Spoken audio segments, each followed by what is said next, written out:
अस्सलाम वालेकुम जी students. Question देखिएगा, ये आया हुआ जी सेपरेट 2016 में। It was for 6 marks.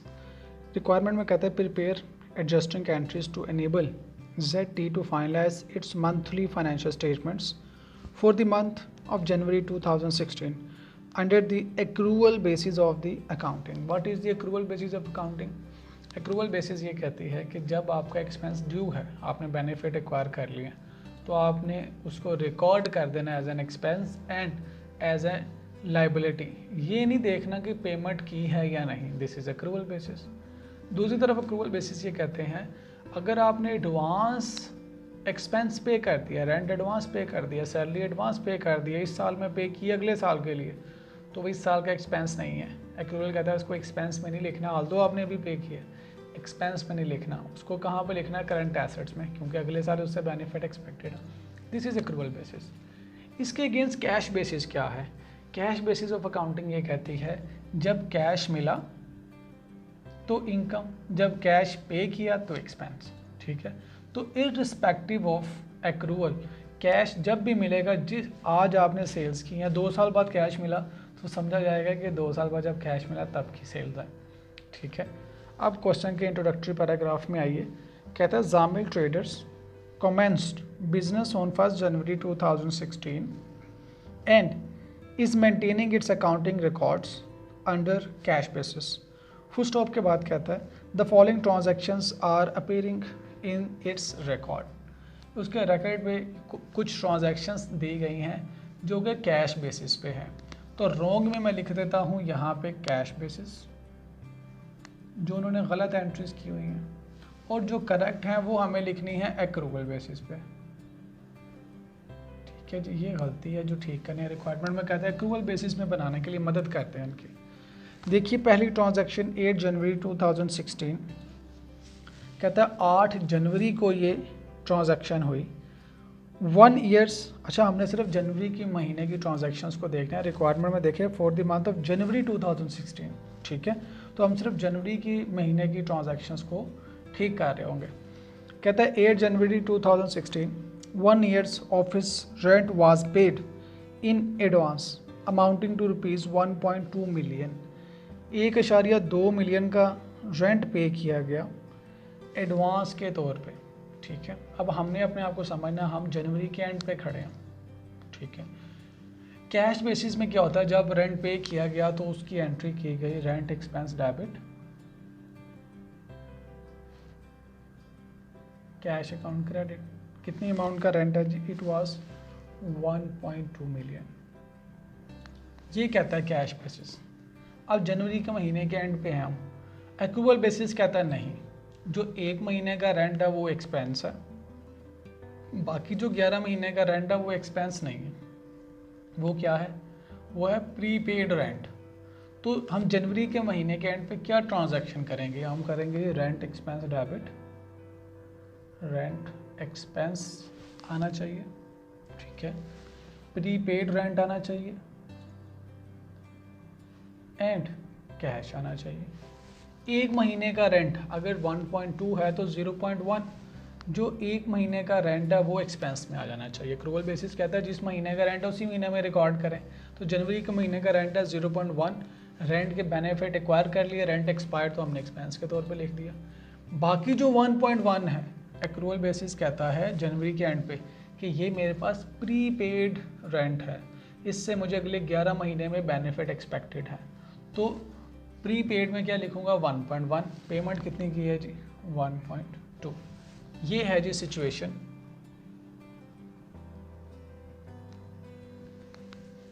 अब रेंट एक्सपेंस देखिए लिखा जाना चाहिए था 0.1, सिर्फ जनवरी के महीने की बात की जा रही है, लिख दिया 1.2। अब रेंट ज़्यादा लिखा गया है, करेक्ट करने के लिए उसको क्रेडिट करेंगे।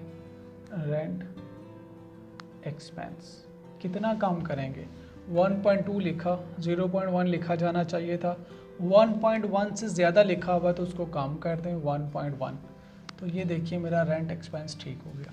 ठीक है, कैश के बारे में वो खामोश है, कैश ऑलरेडी ठीक है, कुछ करने की ज़रूरत नहीं है। अब प्रीपेड रिकॉर्ड होना चाहिए था, नहीं किया हुआ। चलिए आइए प्रीपेड रिकॉर्ड कर लेते हैं। प्रीपेड रेंट, ये मेरे पास करंट एसेट्स में जाएगा 1.2 1 का।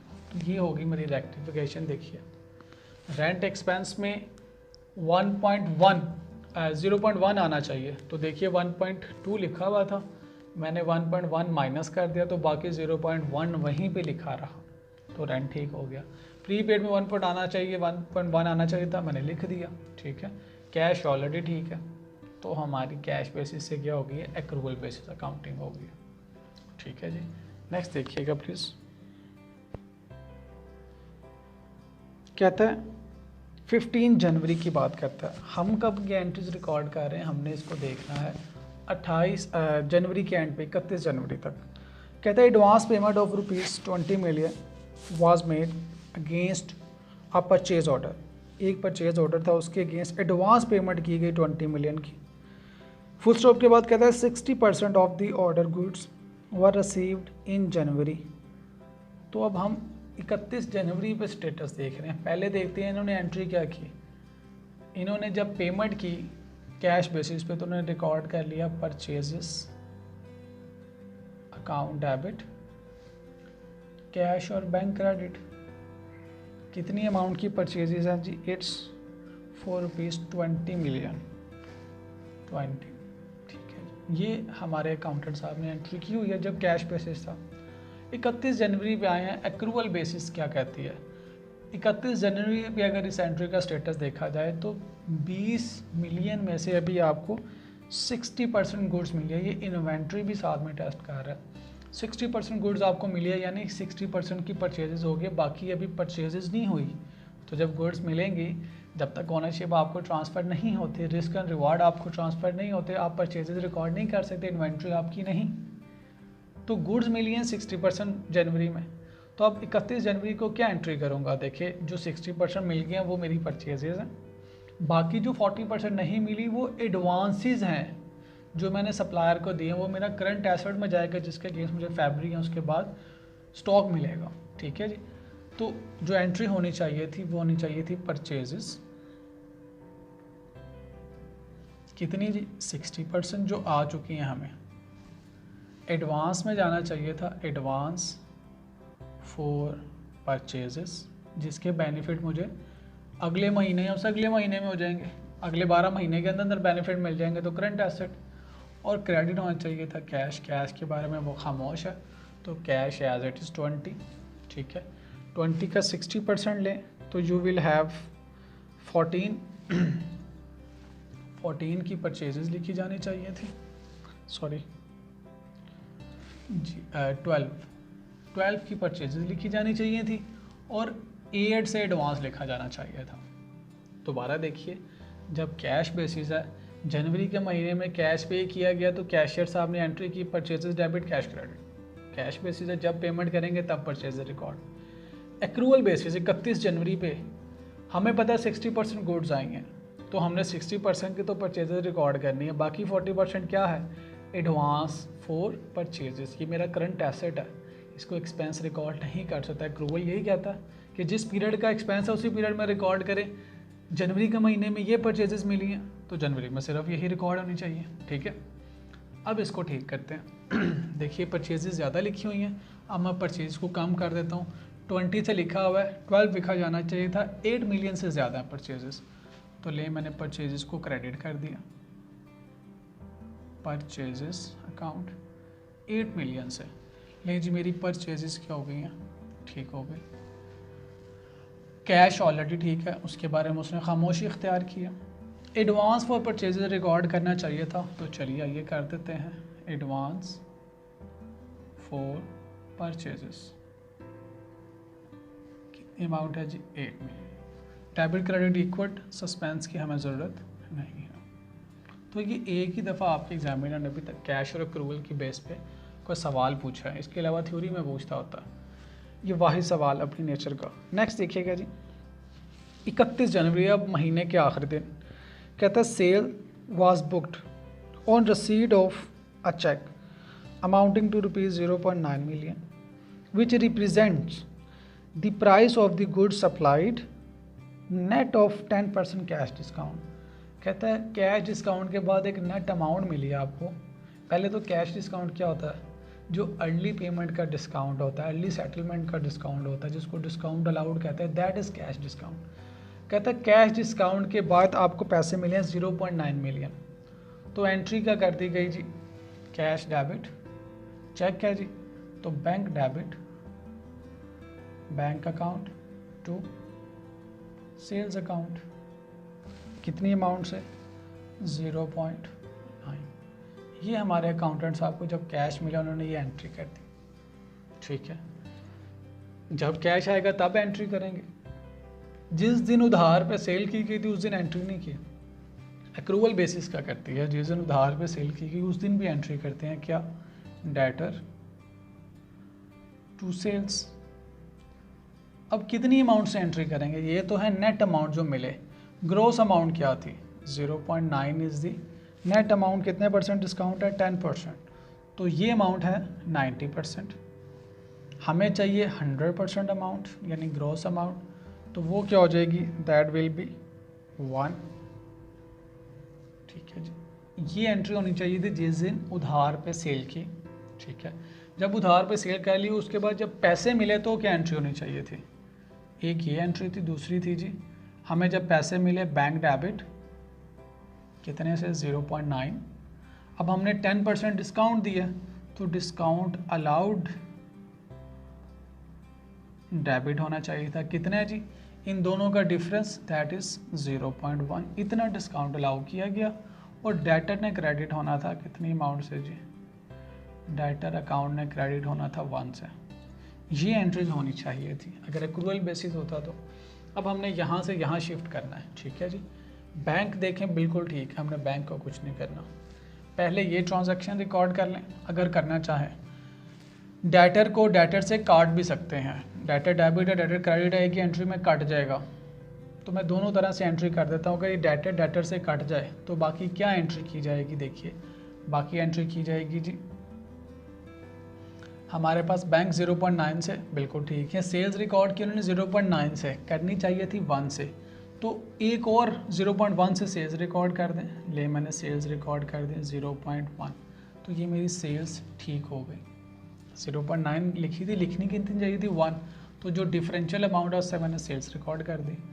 दूसरा डिस्काउंट अलाउ लिखना चाहिए था, नहीं लिखा, तो चलिए आइए लिख देते हैं डिस्काउंट अलाउड, डिस्काउंट अलाउड, ठीक है जी। वो कितना 0.1, 0.1 डेबिट और इधर लिखते हैं 0.1 क्रेडिट, ठीक है। वैसे तो मेरी रेक्टिफिकेशन हो गई कंप्लीट, डिस्काउंट अलाउड भी ठीक हो गया, बैंक ऑलरेडी ठीक है, सेल्स भी ठीक हो गई। अब क्या रह गया, डेटर। देखें डेटर 1 से डेबिट हो रहा है, 1 से क्रेडिट हो रहा है, तो यहाँ एंट्री करें या ना करें कोई बात नहीं, करना चाहें तो लें कर लें। डेटर को पहले 1 से रिकॉर्ड करना था, ले मैंने कर दिया, ये ठीक हो गया। डेटर को क्रेडिट भी करना था, ले कर दे, डेटर 1 से क्रेडिट हो गया, ले जी मेरा डेटर भी ठीक हो गया, ठीक है जी। तो आपकी मर्ज़ी है, आप डेटर को लिखें या ना लिखें, फ़र्क नहीं पड़ता इस ट्रांजैक्शन में, क्योंकि डेबिट क्रेडिट आपस में कैंसिल हो गए। असल क्या था, सेल्स कम रिकॉर्ड हुई थी, सेल्स को कंप्लीट करना था नंबर 1, डिस्काउंट नहीं रिकॉर्ड हुआ था उसको रिकॉर्ड करना था, ये ले मैंने कर दिया, ठीक है जी। कहते हैं 1 फरवरी, अब ये फरवरी की बात कर रहा है, जनवरी से आगे चला गया, फरवरी की ट्रांजैक्शन बता रहा है। Payment of salaries and wages, 1 फरवरी को पेमेंट की for the month of January, जनवरी के लिए, अमाउंटिंग टू ₹0.5 मिलियन, ओके। जनवरी में तो कोई एंट्री नहीं की, नो एंट्री, जनवरी में तो कैश आया ही नहीं, तो एंट्री नहीं की, ठीक है। आगे देखिएगा, कहता है this amount include 0.2 million paid to an employee as advance salary for the month of February, और फरवरी की एडवांस सैलरी भी पे की, कब, फरवरी के शुरू में ही पे कर दी। तो जनवरी की सैलरीज कितनी बनती थी, 0.5 पे किया, उसमें से 0.02 एडवांस सैलरी है, तो जनवरी की सैलरी जो जनवरी में रिकॉर्ड करनी चाहिए थी, अक्रूवल क्या कहता है, पेमेंट करें या ना करें, आपने एक्सपेंस और लायबिलिटी रिकॉर्ड कर देनी है। अब जनवरी की सैलरी कितनी बनती थी, 0.5 माइनस 0.2, 0.02 सॉरी 02, ये बनती थी। ये एंट्री एक्रूवल बेसिस में हमें जनवरी के एंड पे करनी चाहिए थी, क्या, salary and wages, expense record करना चाहिए था, और salaries and wages. Payable record करना चाहिए था। कितनी अमाउंट से इन दोनों का डिफरेंशियल देखिए बनता है 0.48। ये रिकॉर्ड करना चाहिए था एक्रूवल में, और इन्होंने किया क्या, एंट्री ही नहीं की। और साथ में आपको एग्जामिनर डालते हैं कि एडवांस भी पेमेंट कर दिया। हाँ एडवांस रिकॉर्ड करेंगे, लेकिन जब फरवरी में आएंगे, हम तो अभी जनवरी की बात कर रहे हैं, वो एडवांस एक तो ट्रांजैक्शन फरवरी में हुई और है भी फरवरी की, तो फरवरी में देखेंगे। जनवरी में क्या एंटर करना चाहिए था, salary expense for the month and salaries payable for the month. तो अब इसकी ट्रांजैक्शन को रिकॉर्ड कर लें। ये नहीं की हुई जनवरी में एंट्री, तो आप कर लें एक्रूवल बेसिस में। सैलरी एंड वेजेस, एक्सपेंस में लिखना है 0.48 एंड अक्रूड लिख लें, पेएबल लिख लें, मुझे कोई इतराज़ नहीं जी। अक्रूड सैलरी एंड वेजेस 0.48 जी, ये भी हमारी करेक्शन हो गई। समझ आई जी। डेट देखें कितनी इंपॉर्टेंट है। एंटर किया उसने 1 फरवरी को एंट्री किया, यानी जनवरी में एंट्री नहीं की हुई तो नो एंट्री। और जनवरी में जो एंट्री होनी चाहिए थी वो क्या थी, इतने एक्सपेंस के बेनिफिट हमने ले लिए हुए हैं जनवरी के महीने के, लेकिन पे नहीं किए, तो एक्सपेंस डेबिट पेएबल क्रेडिट। तो ये देखिए मैंने ट्रांजैक्शन को रिकॉर्ड कर दिया। नेक्स्ट देखिएगा जी, कहता है जी पेमेंट, आज 15 फरवरी की अब बात कर रहा है। डेट देखें 15 फरवरी को एक पेमेंट की गई, payment of utility bills for the month of January amounting to ₹0.3 million. अब 15 फरवरी को पेमेंट की गई, यानी जनवरी में still no entry. Cash basis है ना, उन्होंने एंट्री नहीं की हुई, कैश किया ही नहीं, एंट्री नहीं की। करनी क्या चाहिए थी, जनवरी का बिल बेशक अभी नहीं पे किया, बेनिफिट ले लिया, तो electricity expense debit, expense debit. अभी पे नहीं किया तो एक्रूड लिख लें या पेएबल लिख लें। एक्रूड इलेक्ट्रिसिटी क्रेडिट, अमाउंट कितनी है जी, 0.3 मिलियन की हमने बेनिफिट्स लिए हैं, तो यही एंट्री अब यहाँ पे लिख दें। Electricity expense debit and accrued electricity credit, that is 0.3। तो ये होगी जी हमारी रेक्टिफिकेशन। जी स्टूडेंट्स, एक एडजस्टमेंट हमने छोड़ दी है, दैट वाज ऑन 21 जनवरी 2016। कहता है ₹5 million were receive against supply of goods in January 2016। कहता है goods amounting to ₹3 million could not be deliver in time because of transportation strike. अब 21 जनवरी को जब उनको पैसे मिले, कैश बेसिस है, जब पैसे मिले तो क्या एंट्री करेंगे, कैश टू सेल्स, ये एंट्री रिकॉर्ड की जाएगी। अमाउंट वाज कितने पैसे मिले हैं जी, इट वाज 5 मिलियन, 5 and 5, ठीक है जी, करेक्ट एंट्री। देखिए अभी आपने 3 मिलियंस की गुड्स को डिलीवर ही नहीं किया। अगर आप 3 मिलियंस की गुड को डिलीवर नहीं कर सके और आपको पैसे भी मिल गए हैं, तो वो आपकी लाइबिलिटी है। अगर मैं इसकी एक की एंट्री करूं, जब साल ख़त्म हुआ हमारा, अगर इसकी एक ही एंट्री की जाए तो क्या एंट्री होगी, जब महीना ख़त्म हुआ जनवरी के एंड पे, देखिए मुझे कैश मिला, मैं लिखता हूँ जी कैश 5, मैंने इनकार कर रहा, मिल गया, कैश बेसिस में मिला, एक्रूवल में भी मिल गया, ओके।